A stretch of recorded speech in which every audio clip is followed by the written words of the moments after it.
personne. Le système de frein doit également être purgé lorsque de nouveaux composants doivent être installés. Et le système devra être purgé si le liquide de frein est contaminé.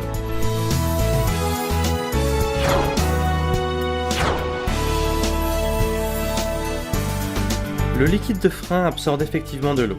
Voilà pourquoi les fabricants recommandent de le changer tous les 2 ans. Cela peut être vérifié avec un testeur de liquide de frein. Nous disposons de 2 testeurs, un de Gunson et un de Laser Tools. Ils sont faciles à utiliser et s'allument pour montrer le pourcentage d'eau qui contamine le liquide de frein. Ce liquide de frein présente une LED verte indiquant 0% d'eau dans le liquide de frein. Si vous suspectez une contamination par l'eau de votre liquide de frein, testez simplement le liquide dans le réservoir. Cette fois-ci, le testeur indique qu'il y a plus de 4% d'eau. Dans ce cas, le liquide de frein doit être changé. Nous allons purger les freins de cette Volkswagen avec le kit Easy Bleed. Le kit Easy Bleed est un système pneumatique dans lequel la pression d'air est fournie par la roue de secours.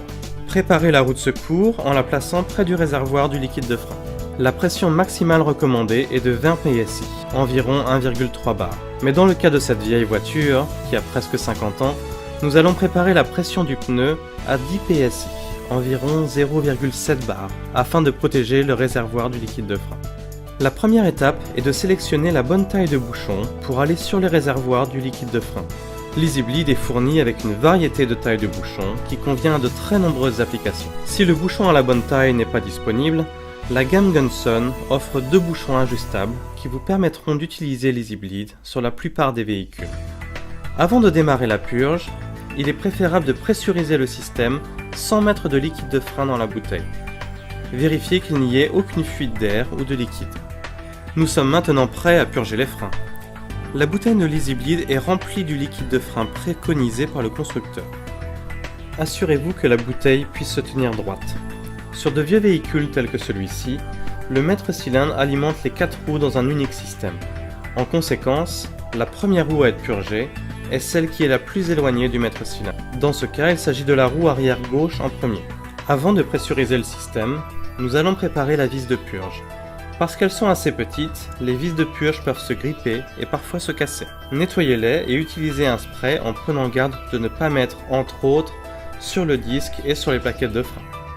Ce kit est fourni avec 2 tailles de tubes, qui conviendront à la majorité des vis de purge. Maintenant, pressurisez le système en installant le tube sur la valve de roue. À nouveau, vous devez contrôler les fuites, puis vous êtes prêt pour purger le système. Ouvrez la vis de purge d'environ un quart de tour. Cela relâche le liquide de frein maintenu dans le conteneur. Regardez attentivement la bouteille d'Easy Bleed durant toute l'opération. Ne laissez pas le niveau du liquide descendre en dessous de la marque minimum indiquée sur la bouteille Easy Bleed. Continuez jusqu'à ce que le liquide traverse sans laisser de bulles d'air. Puis, fermez la vis de purge en prenant garde à ne pas trop serrer. Répétez l'opération sur les autres vis de purge pour compléter la purge. Pour finir, relâchez la pression de la roue de secours. Vérifiez que le niveau de liquide de frein est correct et vérifiez que la pédale de frein tient la pression.